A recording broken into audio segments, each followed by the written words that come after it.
Firman Tuhan hari ke-157, 6 Juni tahun 2025. Kisah para Rasul pasal 3 ayat 2-8. Perikop, orang lumpuh disembuhkan. Firman Tuhan pada hari ini di hari yang ke-157, tanggal 6 Juni 2025, diambil dari Kisah para Rasul pasal yang ketiga ayat 2 dan yang ke-8, dengan perikop orang lumpuh disembuhkan.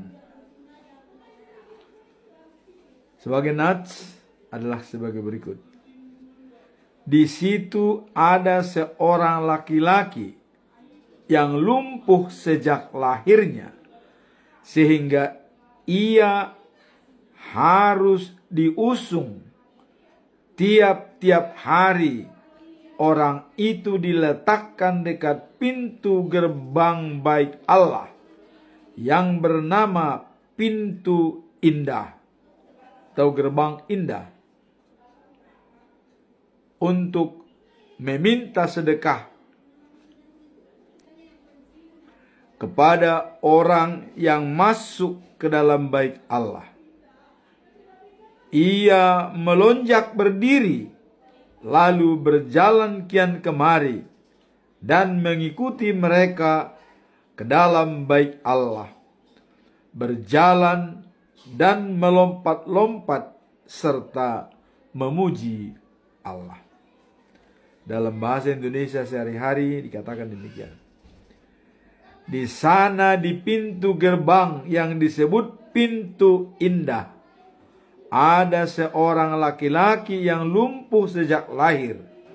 Setiap hari orang itu dibawa ke sana untuk mengemis kepada orang-orang yang masuk ke bait Allah atau rumah Tuhan.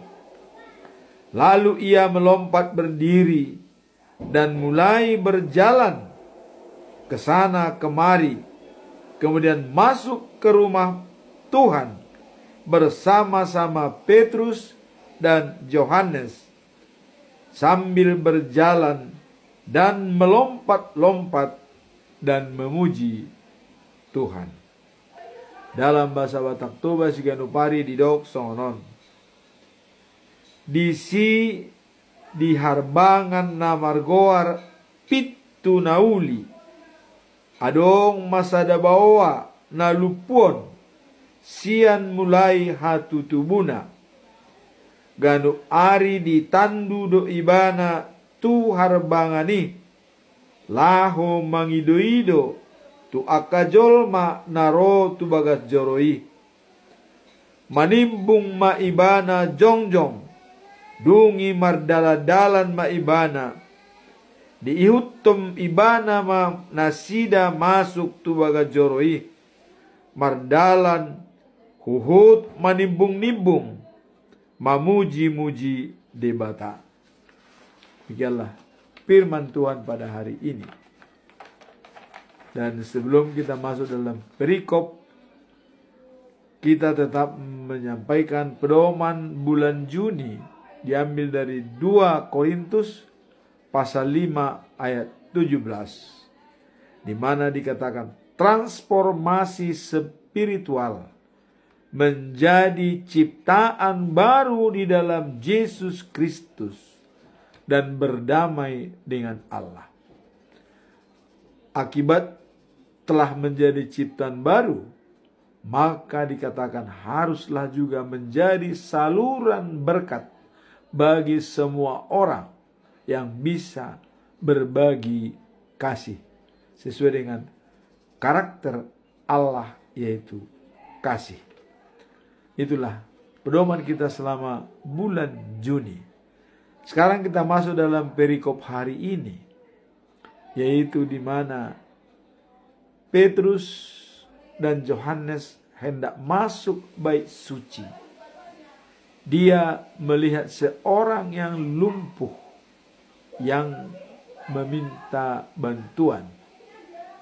Dan Petrus mengatakan, kami tidak punya apa-apa. yang ada pada kami adalah iman, percaya kepada Yesus. Maka dikatakan dengan kuasa Yesus orang Nazaret berjalanlah.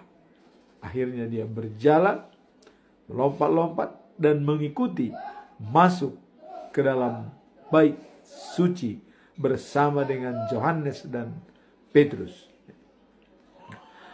Apa latar belakang daripada Kisah Para Rasul pasal 3 ayat 2+8 ini? Sinilah kita lihat. Adanya kuasa Tuhan yang luar biasa pada murid Tuhan Yesus, yaitu Petrus. Bisa menyembuhkan orang lumpuh sejak lahir yang menderita. Di mana waktu Petrus dan Yohanes hendak masuk rumah Tuhan, melihat seorang laki-laki meminta-minta di pintu indah rumah Tuhan. Jadi latar belakang adalah adanya kuasa yang besar kepada murid Tuhan Yesus.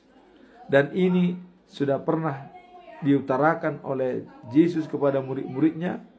Kalian akan mendapat kuasa dalam hal mengusir roh jahat, menyembuhkan yang sakit, dan juga adalah memperbaiki iman seseorang. Ini dinyatakan di dalam perikop ini. Dan itulah latar belakang yang dilakukan oleh Petrus dengan kuasa Yesus. Dia menjalankan visi dan misi penyembuhan demi kebaikan seseorang.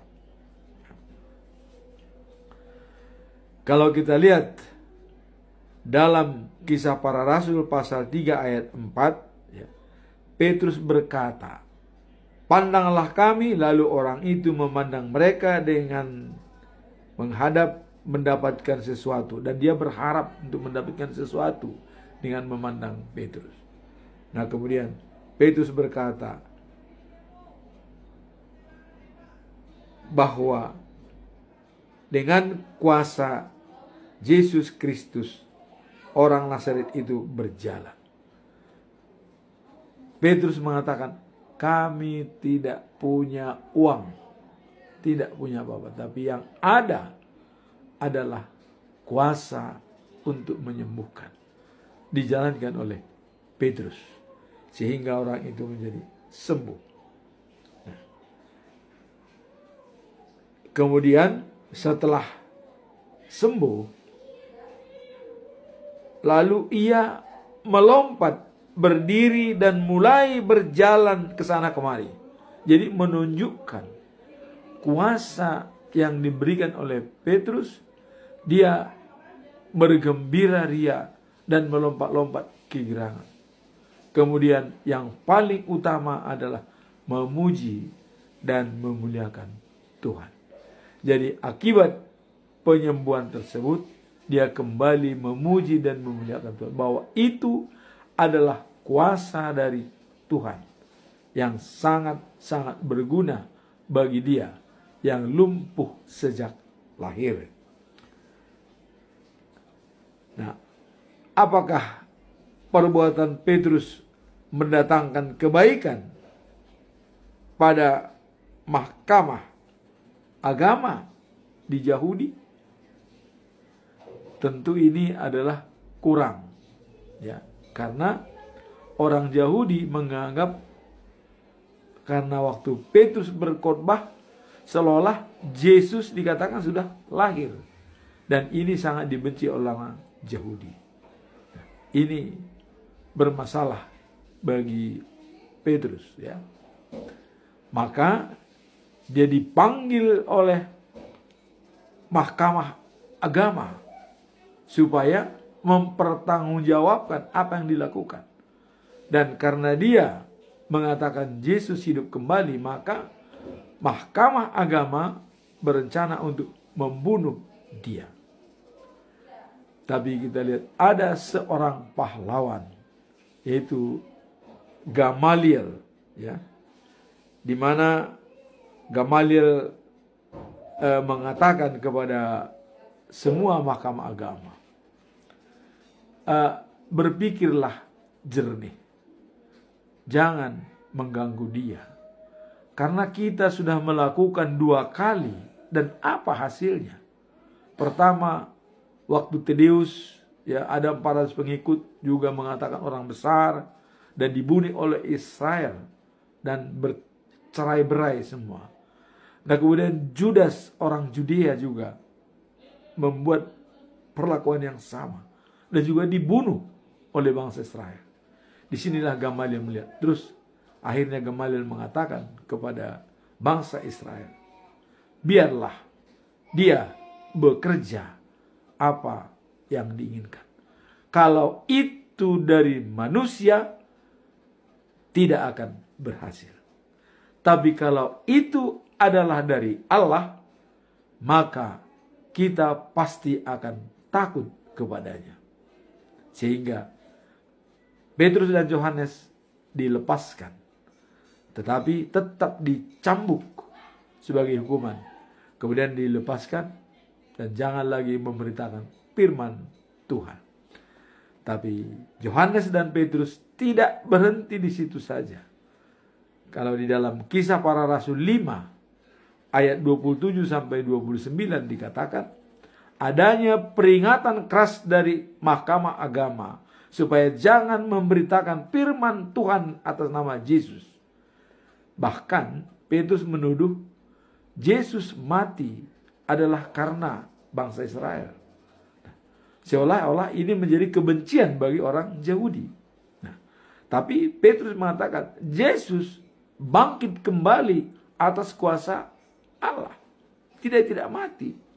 Nah, maka dengan permintaan daripada mahkamah agama supaya jangan memberitakan firman Tuhan atas nama Yesus. Tapi Petrus menjawab dengan tegas dalam Kisah Para Rasul pasal 5 ayat 29. Kami harus lebih turut kepada Allah daripada manusia.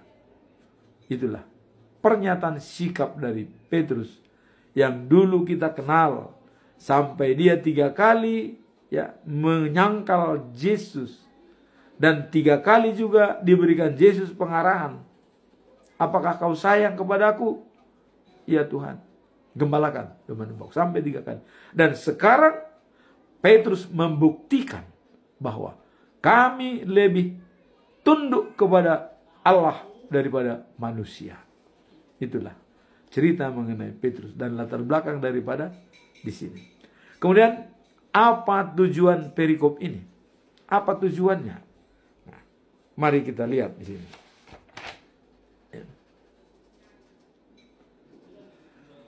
Tujuannya adalah untuk mewujudkan kuasa iman dalam nama Yesus Kristus, serta membuktikan bahwa melalui Kristus terjadilah pemulihan secara fisik dan spiritual.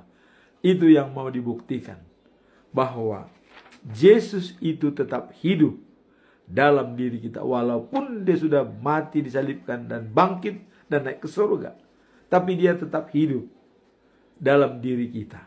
Itu yang mau disampaikan oleh Petrus. Tujuannya adalah untuk menunjukkan kuasa iman dalam nama Yesus. Jadi banyak memang orang menunjukkan iman dalam nama Yesus, dia menyembuhkan. Banyak sekarang ini ada juga punya talenta penyembuhan. Tapi apakah itu dari Tuhan Allah? Apa tidak? Mari kita lihat jernih menilainya ya. Kalau dia memang tetap care dengan itu kuasa dari Allah, ya itu akan baik. Sama dengan pendapat Gamaliel tadi ya. Kalau itu dari manusia, itu akan lenyap begitu saja. Tapi kalau itu dari Allah, ia akan bertumbuh dengan baik. Nah, itu dengan penyembuhan saat ini. Kalau itu memang benar-benar dari Allah, itu akan berjalan dan tumbuh dengan baik. Nah, kemudian peristiwa ini adalah berfungsi sebagai pengungkapan terang tentang peranan para rasul dalam menyebarkan Injil setelah kebangkitan dan kenaikan Yesus ke surga. Ini mau membuktikan, walaupun Yesus sudah naik ke surga, para rasul bisa membuktikan pekerjaan Yesus sama seperti Yesus menyembuhkan orang sakit, mengusir-usir roh jahat. Itu yang menyampaikan tujuan dari para perikop, membuktikan bahwa rasul-rasul pun bisa bekerja seperti Yesus. Yang penting mereka datang dan percaya kepada Yesus. Nah. Dan sekarang kita masuk dalam pesan moral. Apakah pesan moral daripada perikop ini? Pesan moralnya adalah pentingnya iman serta kuasa nama Yesus Kristus dalam memberikan harapan dan pemulihan. Jadi pesan moralnya adalah dalam kuasa Yesus memberikan pemulihan kepada orang. Ya. Nah, dalam kisah ini kita belajar bahwa tidak hanya bantuan materi yang dibutuhkan oleh mereka yang sedang dalam kesulitan, tetapi juga kuasa Tuhan yang dapat mengubah hidup seseorang secara total sesuai dengan firman Tuhan. Jadi ini membuktikan bukan hanya materi. Tadi orang yang lumpuh, dia butuh bantuan, butuh uang. Tetapi Petrus mengatakan, kami tidak punya uang. Yang diberikan oleh Petrus adalah yang terbaik bagi dia, pemulihan jiwanya. Sehingga begitu dia sembuh, dia berjingkak-jingkak, melompat-lompat ke sana kemari, dan bersama-sama Petrus dan Yohanes masuk ke bait suci, memuji dan memuliakan nama Tuhan. Ini menjadi saksi hidup bagi semua orang yang ada di bait suci tersebut. Dia disembuhkan oleh rasul dan langsung memuji dan memuliakan Tuhan. Itulah pesan moral daripada perikop ini, bahwa bukan hanya materi yang bisa membantu dan memulihkan hidup seseorang, tetapi secara spiritual Petrus membuktikan yang terbaik diberikan secara iman percaya kepada Yesus. Dengan kuasa Yesus dari Nazaret berjalanlah. Itulah pesan moral daripada perikop ini. Sekarang apa implementasi atau penerapan bagaimana? Kita melihat implementasi atau penerapan daripada perikop ini adalah mengajak kita untuk memahami dan menghidupi iman yang aktif dan relevan dalam kehidupan sehari-hari, terutama dalam membantu sesama yang membutuhkan. Jadi ini adalah untuk mengajak kita untuk memahami dan menghidupi iman. Jadi memperkuat iman percaya bahwa kita pun bisa berbuat apa saja. Bahwa Yesus mengatakan, kalau ada imanmu sebiji sawi yang tetap, gunung bisa kau pindahkan. Yesus mengatakan, ya. Nah, di sini juga implementasinya adalah dalam kehidupan sehari-hari, terutama dalam membantu sesama yang membutuhkan. Jadi implementasinya adalah begitu kita mengadakan transformasi hidup baru, dari hidup lama menjadi hidup baru, memuji dan memuliakan Tuhan, haruslah menjadi saluran berkat. Seperti dicontohkan oleh Petrus, dia menjadi saluran berkat, menyembuhkan orang yang membutuhkan pertolongan. Nah, dalam kisah ini Rasul Petrus menunjukkan bahwa ketika menghadapi kebutuhan orang lain, dia menghadapi kebutuhan orang lain yang meminta-minta, ya, dilihat di pintu indah bait suci, ya. Nah, pendekatan yang lebih penting daripada bantuan material adalah memberikan mereka kuasa dan pengharapan yang berasal dari iman kepada Yesus. Jadi yang terbaik diberikan oleh Petrus. Dia meminta materi sedekah, tetapi yang diberikan oleh Petrus adalah menyembuhkan dia secara total, fisik dan iman. Sehingga fisik disembuhkan, dia langsung memuji dan memuliakan Tuhan. Itulah pemberitaan firman Tuhan, dan itulah implementasi daripada perikop ini, dengan menyembuhkan dan langsung memuji dan memuliakan Tuhan. Kisah Rasul pasal 3 ayat 6 dikatakan, ya, perak dan emas tidak ada padaku, tetapi apa yang kumiliki secara spiritual akan kuberikan kepadamu. Langsung bicara, dalam nama Yesus orang Nazaret, berjalanlah. Itulah yang disampaikan oleh Petrus, dan itulah yang menjadi pedoman kita dalam perikop ini. Dari pesan moralnya tadi adalah kuasa Tuhan bisa menyembuhkan seseorang dengan tulus dan hati yang rendah. Dan yang terbaik bagi orang, dari segi pandangan orang, mungkin pada saat itu yang terbaik adalah bantuan materi.